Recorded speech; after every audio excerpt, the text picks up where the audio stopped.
Hi friends, Suketa HS Gowda YouTube ಚಾನಲ್ಗೆ ಸ್ವಾಗತ.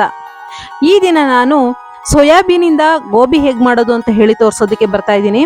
ನಿಮಗೆಲ್ಲ ಗೊತ್ತಿರೋ ಹಾಗೆ ಸೋಯಾಬೀನಲ್ಲಿ ಅತಿ ಹೆಚ್ಚು ಪ್ರೋಟೀನ್ ಇರುತ್ತೆ. ಯಾರಾದರೂ ವೆಯ್ಟ್ ಲಾಸ್ ಮಾಡಬೇಕು ಅಂತ ಅಂದ್ಕೊಂಡಿದ್ರೆ ಇದನ್ನು ಯಾವುದಾದ್ರೂ ಒಂದು ಹೊತ್ತು ಸೇವಿಸೋದ್ರಿಂದ ವೆಯ್ಟ್ ಲಾಸ್ ಸಹ ಮಾಡ್ಬೋದು.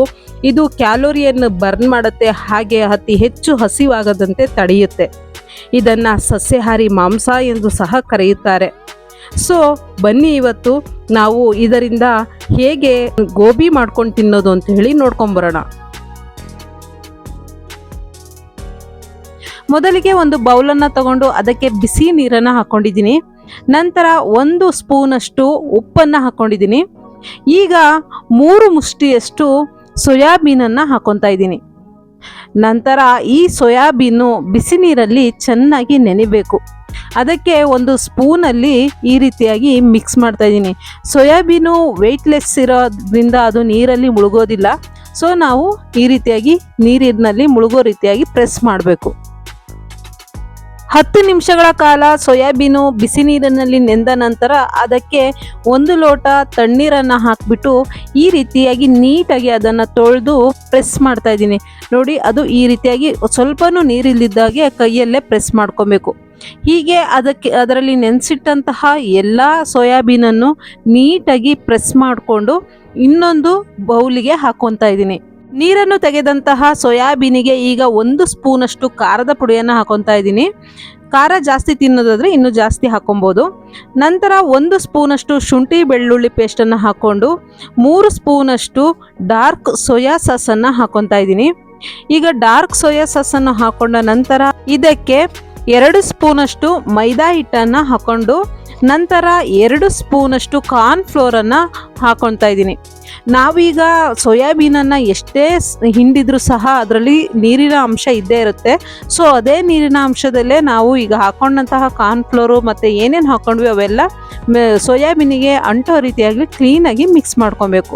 ನಿಮಗೆ ನೀರು ಕಡಿಮೆ ಅನಿಸಿದ್ರೆ ಬೇಕಾದರೆ 1-2 ಸ್ಪೂನಷ್ಟು ನೀರನ್ನು ಹಾಕೊಬೋದು. ಇದನ್ನು ಕಲಸಿ ಜಾಸ್ತಿ ಹೊತ್ತೇನು ಇಡಬೇಕು ಅಂತ ಏನಿಲ್ಲ, ತಕ್ಷಣ ಎಣ್ಣೆಯಲ್ಲಿ ಕರಿಬೋದು. ಈಗ ನಾನು ಒಂದು ಬಾಣಲೆಯನ್ನು ತಗೊಂಡು ಅದಕ್ಕೆ ಒಂದು ಅರ್ಧ ಲೀಟ್ರಷ್ಟು ಎಣ್ಣೆಯನ್ನು ಹಾಕ್ಕೊತಾ ಇದ್ದೀನಿ. ಎಣ್ಣೆ ಕಾದ ನಂತರ ನಾವು ಈಗಾಗಲೇ ಕಲಸಿಟ್ಕೊಂಡಂತಹ ಸೋಯಾಬೀನನ್ನು ಇದಕ್ಕೆ ಒಂದೊಂದಾಗಿ ಬಿಡ್ತಾ ಬರ್ತಾ ಇದ್ದೀನಿ. ಸೋಯಾಬೀನನ್ನು ಜಾಸ್ತಿ ಹೊತ್ತೇನು ಕರಿಬೇಕು ಅಂತಿಲ್ಲ, ಒಂದು 2-3 ನಿಮಿಷ ಕರೆದ್ರೆ ಸಾಕಾಗುತ್ತೆ. ಅದು 2-3 ನಿಮಿಷಕ್ಕೆ ಕೆಂಪು ಬಣ್ಣಕ್ಕೆ ಬಂದ್ಬಿಡುತ್ತೆ. ನಾವು ಈ ರೀತಿಯಾಗಿ ತಿರುಗಿಸ್ತಾ ಅದನ್ನು ಫ್ರೈ ಮಾಡ್ಕೊಬೇಕು.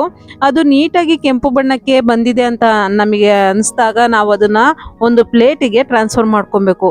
ನಾನು ಅರ್ಧದಷ್ಟು ಸೋಯಾಬೀನನ್ನು ಮಾತ್ರ ಈಗ ಫ್ರೈ ಮಾಡ್ಕೊಂಡಿದ್ದೆ. ಇನ್ನೂ ಅರ್ಧದಷ್ಟು ಸೋಯಾಬೀನನ್ನು ಈಗ ಮತ್ತೆ ಎಣ್ಣೆಯಲ್ಲಿ ಬಿಟ್ಟು ಫ್ರೈ ಮಾಡ್ಕೊತಾ ಇದ್ದೀನಿ.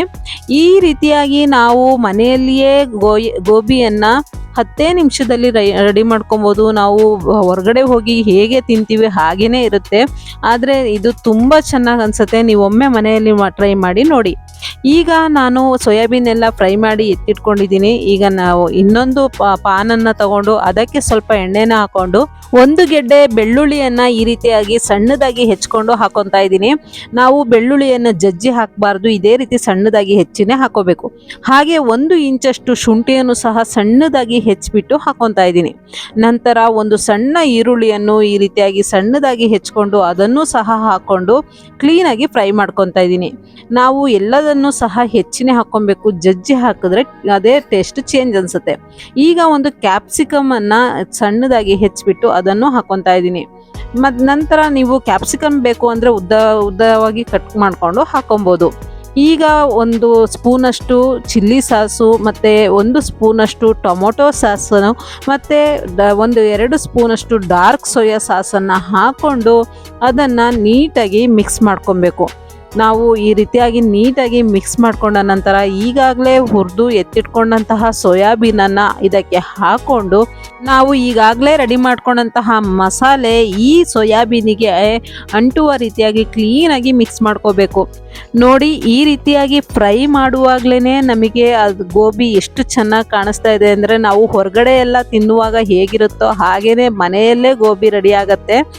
ಈಗ ನಾವು ಅದಕ್ಕೆ ಫೈನಲ್ ಟಚ್ ಅಂತ ಹೇಳಿ ಅದಕ್ಕೆ 1 ಸ್ಪೂನಷ್ಟು ಪೆಪ್ಪರ್ ಪೌಡರನ್ನು ಹಾಕೊಬೇಕು. ನೋಡಿ ಈ ರೀತಿಯಾಗಿ ಪೆಪ್ಪರ್ ಪೌಡರನ್ನು ಹಾಕ್ಕೊಂಡು ಅದರ ಮೇಲೆ ಸಣ್ಣದಾಗಿ ಕಟ್ ಮಾಡಿರುವಂತಹ ಕೊತ್ತಂಬರಿ ಸೊಪ್ಪು ಅಂದರೆ ನಮ್ಮ ಡೆಕೋರೇಷನ್ ಕ್ವೀನನ್ನು ಹಾಕ್ಕೊಂಡು ನೀಟಾಗಿ ಮಿಕ್ಸ್ ಮಾಡಿಕೊಂಡ್ರೆ ನಮ್ಮ ಗೋಬಿ ರೆಡಿ ಆಗುತ್ತೆ. ಸೊ ನಾವು ಈ ರೀತಿಯಾಗಿ ಮನೆಯಲ್ಲಿಯೇ ಈಸಿಯಾಗಿ ಗೋಬಿಯನ್ನು ರೆಡಿ ಮಾಡ್ಕೊಬೋದು. ನಿಮಗೆ ಈ ವಿಡಿಯೋ ಇಷ್ಟವಾಗಿದೆ ಅಂತ ಅನ್ಕೊತೀನಿ. ನಮ್ಮ ಮನೆಯಲ್ಲಂತೂ ಮಕ್ಕಳು ತುಂಬ ಇಷ್ಟಪಟ್ಟು ಇದನ್ನು ತಿಂದರು. ಸೊ ಎಲ್ಲೋ ಒಮ್ಮೊಮ್ಮೆ ಈ ರೀತಿಯಾಗಿ ನಾವೇ ಮನೆಯಲ್ಲಿ ಮಾಡಿಕೊಡೋದ್ರಿಂದ ಅವರಿಗೂ ಸಹ ಖುಷಿ ಆಗುತ್ತೆ. ಒಮ್ಮೆ ನೀವು ಟ್ರೈ ಮಾಡಿ ಹೇಗಿತ್ತು ಅಂತ ಹೇಳಿ ಕಮೆಂಟ್ ಬಾಕ್ಸಲ್ಲಿ ತಿಳಿಸೋದನ್ನು ಮರಿಬೇಡಿ. ಮತ್ತು ಮುಂದಿನ ವಿಡಿಯೋದೊಂದಿಗೆ ಬರ್ತೀನಿ. ಈ ವಿಡಿಯೋ ನಿಮಗೆ ಇಷ್ಟವಾಗಿದ್ದಲ್ಲಿ ಸುಕೇತಾ HS ಗೌಡ ಯೂಟ್ಯೂಬ್ ಚಾನಲನ್ನು ಸಬ್ಸ್ಕ್ರೈಬ್ ಮಾಡೋದನ್ನು ಮರಿಬೇಡಿ. ಮುಂದಿನ ವಿಡಿಯೋದ ನೋಟಿಫಿಕೇಷನಿಗೋಸ್ಕರ ಬೆಲ್ಲೈಕನ್ ಒತ್ತಿ. ಈ ವಿಡಿಯೋ ಇಷ್ಟವಾಗಿದ್ದಲ್ಲಿ ದಯವಿಟ್ಟು ನಿಮ್ಮ ಅಮೂಲ್ಯವಾದ ಲೈಕನ್ನು ಇದಕ್ಕೆ ನೀಡಿ ಅಂತ ಹೇಳ್ತಾ ಮುಂದಿನ ವಿಡಿಯೋದೊಂದಿಗೆ ಮತ್ತೆ ನಿಮ್ಮೊಂದಿಗೆ ಹಾಜರಾಗ್ತೀನಿ. Thank you so much.